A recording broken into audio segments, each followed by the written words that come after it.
नमस्कार साथियों। एक प्रश्न रोजाना इंग्लिश में एक्सपर्ट हो जाना और बिल्कुल होकर ही रहना हमेशा एक्सपर्ट, इसी कोशिश में हम लेते हैं एक प्रश्न जो डायरेक्ट इनडायरेक्ट का है। फर्स्ट ग्रेड एग्जाम में आया हुआ क्वेश्चन है। Do you see what I see Mary said the young man.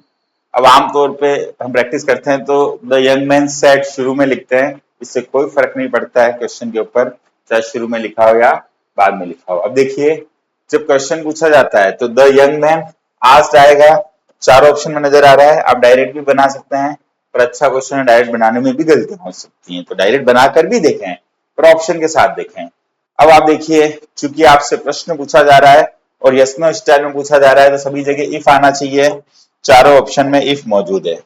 अब जो सारा खेल है वो है प्रोनाउन का, और सबसे पहले डू यू सी।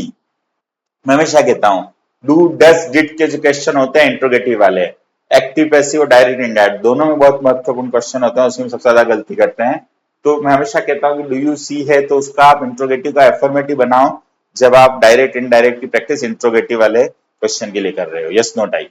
तो यू सी, अब यू सेकंड पर्सन है, सेकंड पर्सन हमेशा चेंज होता है ऑब्जेक्ट के अकॉर्डिंग या सुनने वाले के अकॉर्डिंग सेंटेंस के।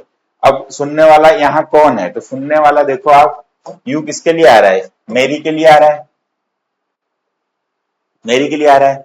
तो जब मेरी के लिए आ रहा है तो अपन क्या लगाएंगे, शी लगाएंगे।